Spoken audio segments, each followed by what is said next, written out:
Every anime fan has that one opinion. The one that starts a war. The greatest heroes, the darkest villains, the most broken powers, the most overrated characters. You're watching Absolute Cinema. The animation is flawless. Your adrenaline is at its peak. And then, the studio suddenly slams an annoying character trope right into your face. The internet can't agree. One fan calls them legendary. Another says they ruined the entire show. Every fandom has this debate. But here's the crazy part. None of this is accidental. Character tropes are a psychological game, and today, we're putting them to the ultimate test. Welcome back to Ranked Red, where every opinion gets challenged, every legend gets tested, and every debate starts a war. Today, we're separating the anime archetypes fans absolutely love from the ones that make people want to quit watching. Let's rank them. We begin with the green tier. These aren't just fan favorites, they're proof that a simple trope can become absolute greatness. Let's start with Denji. On paper, he shouldn't work. His dreams are unbelievably simple.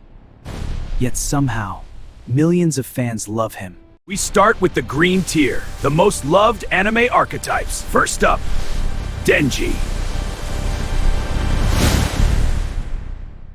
On paper, Denji shouldn't work. His goals are too simple. So why do millions love him? Because Fujimoto didn't write a stupid character. He wrote a broken kid who never had a childhood. He isn't a joke. He's human. After a lifetime of starvation, even the smallest dream means everything. Then there's Yoruichi. Confident, playful, completely fearless. Her confidence isn't fan service, it's psychological warfare. She wins before the fight even begins. And then she reminds everyone why she's one of Bleach's most legendary fighters. In the green tier, the trope never defines the character. The character defines the trope. But the green tier doesn't stop there. Meet Gojo Satoru.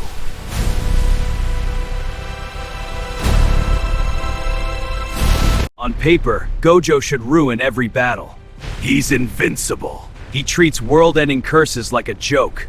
So, why does he still work? But Gege Akutami changed everything. Gojo's arrogance isn't comedy. It's loneliness. That's why Gojo works. His arrogance isn't the story. It's the mask of the loneliest man alive. That's absolute cinema. But not every archetype becomes a masterpiece. Some do the exact opposite.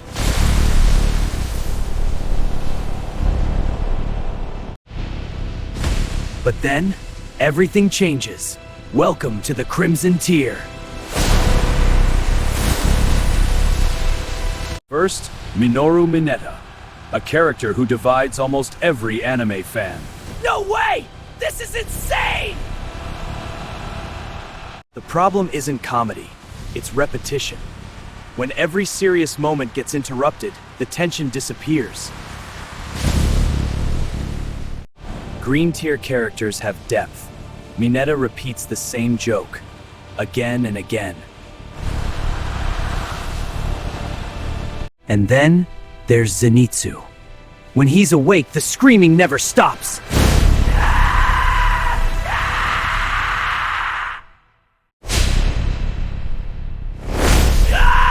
It's too loud! When the joke never stops, the story starts to suffer. For new viewers, the immersion falls apart. And finally, the generic harem protagonist, surrounded by personality, yet he has almost none. In the Crimson Tier, the trope becomes the character, and that's the writing starts to fail. But if Gojo represents the best, then Sakura represents one of the worst.